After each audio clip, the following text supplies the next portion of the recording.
Good morning mga idol, harvest time na tayo ng aking mga naipong ayungin para naman i-deliver sa ating mga buyer.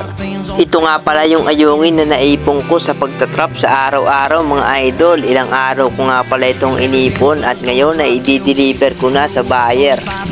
Kapag nag-aangat nga ako ng trap mga idol hindi ko nalalahat dahil hindi ko nakakaya na layingin ito sa isang araw, kaya naman iniipon ko na lang ito kaysa naman matapon.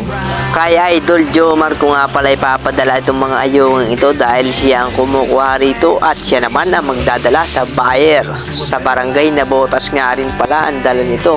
Dito rin lamang sa Talim Island. Si Idol Jomar nga pala ay isa ring content creator at mangingisdang katulad ko mga idol. Kaya naman kapag may ganitong pagkakataon ay binibigyan niya ako ng tip para naman tayo ay kumita rin mga idol. Kumbaga ay tulungan kami. Kaya naman shout out kay Idol Jomar at thank you rin sa mga tip. At tinanong ko rin sa kanya kung anong ginagawa sa mga ayung ito. Yun pala naman mga idol ay dinadaing rin ito ng mga taga Nabotas. Kaya naman napakalakas nilang kumuha. Buti na lang at may napapagdadalhan na kami ng mga ayungin mga idol. Araw-araw nga pala akong nagtatrap mga idol, kaya naman araw-araw rin nakakapag-ipon at araw-araw rin akong nagdadaing mga idol. Salamat talaga kay Lord na siyang nagbigay ng biyaya at napakaraming ayungin mga idol. At dahil nga rito ay nagkaroon kami ng sideline at karagragang kita sa araw-araw. Kaya naman thank you so much Lord. Samahan pa natin ang sipag at tiyaga. Ganito nga lang ang aming pamumuhay rito sa isla mga idol. Medyo mahirap, simple pero napakasaya.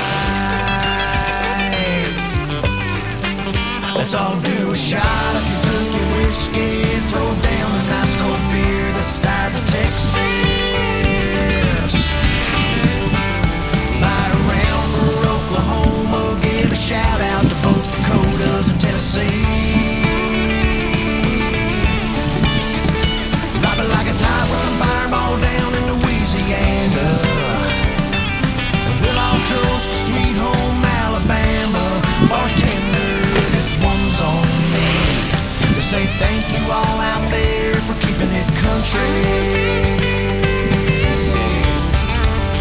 Skinny dipping, back flipping, cow tipping, moonshine sipping. The only place I wanna be is in a small town, keeping it country. Bonfire burning, mud tires turning, cowgirls flirting, hangover hurting, while by the milk when the cows are free.